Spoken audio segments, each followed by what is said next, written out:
Современный спектакль должен прежде всего не оставить зрителя равнодушным, быть интересным и динамичным. И, конечно же, очень важно сохранить родной чувашский язык и культуру. В Чувашском государственном театре юного зрителя имени Михаила Сеспеля премьеру постановки режиссера Вячеслава Оринова «Незабываемые чувства» решено было посвятить Международному дню родного языка. Сюжет драматургического произведения закручивается вокруг скромного, надежного Спиридона. Главную роль в этой постановке исполнил заслуженный артист России, народный артист Чувашской республики Василий Павлов. Этот спектакль посвящается ему. 10 марта нынешнего года Василий Иванович будет праздновать свой 70-летний юбилей. Спектакль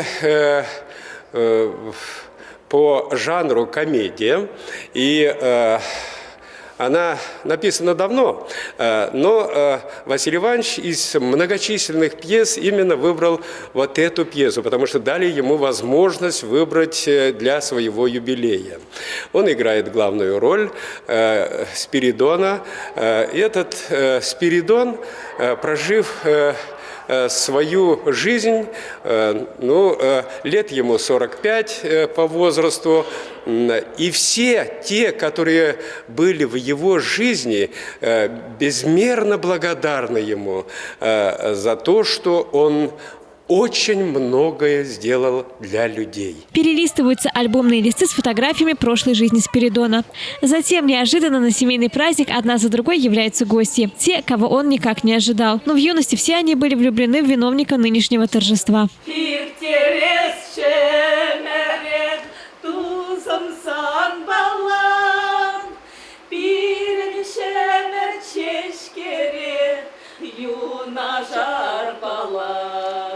Талант и преданность Василия Павлова родной сцене являются образцом подлинного служения зрителям, театральному искусству Чувашии. А роль Спиридона стала еще одной страницей в его творческой биографии. Эта роль, она мне близка.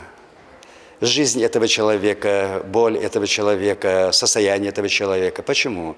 Потому что в жизни каждого человека бывают такие моменты, такие встречи, которые на всю жизнь остаются. Может быть, ты с этим человеком очень редко встречаешься, может быть, вообще не встречаешься в жизни, но ты этого человека помнишь, эту встречу помнишь, и это событие тоже помнишь. И это, вспоминаешь с теплотой эти встречи, потому что они играли очень большую роль в твоей жизни. Они незабываемые. Конечно же, чебоксарские зрители ждали этой встречи с любимыми артистами и драматургом. Здесь как раз затронуто человеческое чувство. Человек, проживив много лет, все равно вспоминает первую любовь, первые чувства. И как раз те события, которые разворачивают на сцене, они каким-то образом, мне кажется, всех задевают, кто сидит в зале.